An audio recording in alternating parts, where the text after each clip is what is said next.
There's a moment in every battlefield story where the stakes snap into focus.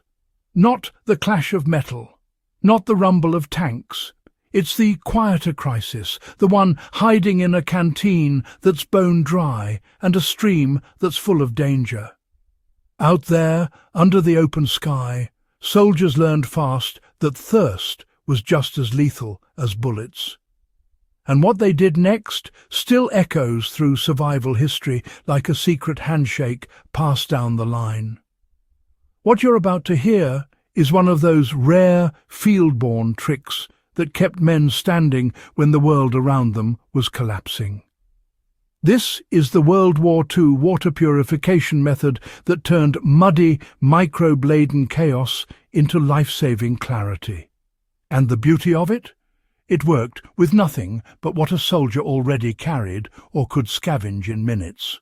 Let's dive in. On paper, armies planned their logistics like clockmakers.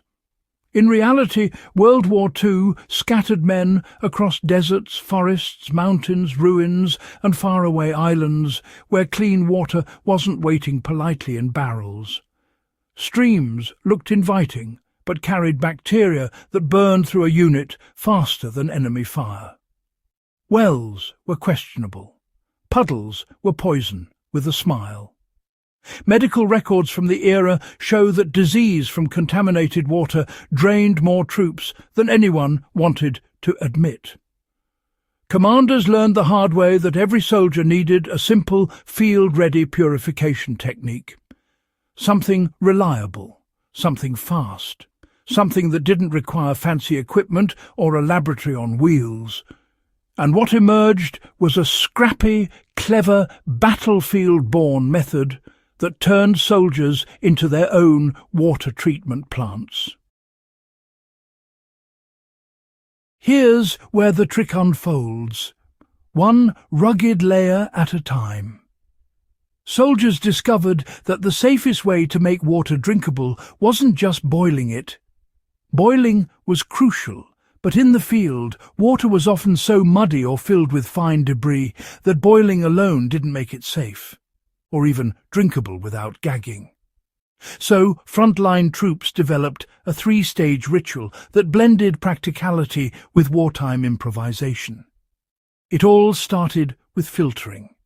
Men used whatever they had, folded cloth, pieces of uniform fabric, even strips pulled from sandbags. The goal was to trap silt, twigs, insect parts, and whatever unidentified settlers were swirling around in the liquid. The cloth acted as a gateway, catching the worst of the muck before the heat took over. Once filtered, the water got its cleansing fire.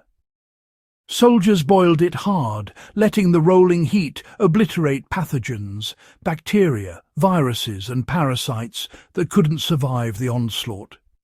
Flame from mess stoves, trench-made burners, even fire pits built from bricks or ammo boxes did the job.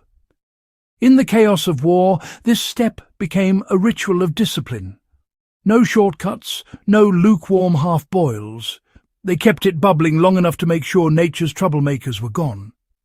But here's the twist, the thing that separates this method from basic boiling. After purification, soldiers didn't just rely on heat. They often added what became the secret weapon of the field purification tablets, born from early chemist ingenuity, solid ancestors of the tablets used today. These were chlorination, or iodine-based tablets that gave water an extra punch of safety. They weren't always pleasant. Some men joked it tasted like a river that went to medical school. But when thirst gnawed at your edges, strange-tasting water was a small price to pay for staying alive. Filtering, boiling, chemical purification. A battlefield trinity. And when done right, it let a soldier turn almost any suspicious puddle into a lifeline. This method travelled across continents with troops. American, British, Australian and other Allied forces leaned on it heavily, especially in regions where disease-carrying water was more dangerous than enemy patrols. In the Pacific jungles, where humidity clung like a second skin and streams hid parasites that turned gut health into a battleground, soldiers depended on cloth filters and purification tablets as religiously as their rifles. In North Africa's desert heat, where luck could place you beside a trickle of brackish water that smelled like old metal, the boil-filter-burn method became the difference between standing tall and collapsing under the sun. In Europe's shattered villages and farmlands, broken wells and contaminated rivers forced men to fall back on these same simple moves to keep going. The technique didn't care about geography. It cared about survival. What makes this field trick brilliant is how little it asks from you. No modern gear, no electronics, no specialized filters or fancy straws. Just three things: something to strain the water, something to heat it, something to disinfect it. Strip survival down to the bones. And this method still stands tall. Preppers, hikers, off-grid enthusiasts and bushcraft lovers still use versions of this process today. Yes, gear has improved. Yes, we now have microfilters and high-tech bottles and tablets with science-smooth flavors. But when all else fails, the World War II approach remains timeless. Cloth, fire, chemistry, simple, powerful, proven under the harshest conditions humanity has ever engineered. And unlike many survival tricks, this one wasn't born in a classroom. It grew out of necessity, frustration, and the stubborn will to keep going. That's why it has the energy of a legacy rather than a lesson.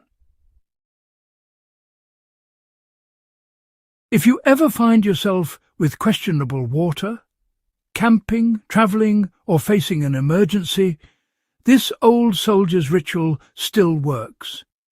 First, strain the water through cloth to remove visible debris. Second, bring it to a full boil and keep it rolling for at least 1 minute. If you're above 2,000 meters, go 3 minutes. Third, if you have purification tablets, drop them in after the water cools slightly. They pack the final punch, just like their World War II ancestors. This layered approach doubles your odds of safety and dramatically reduces risk. It's not glamorous, but neither is dehydration.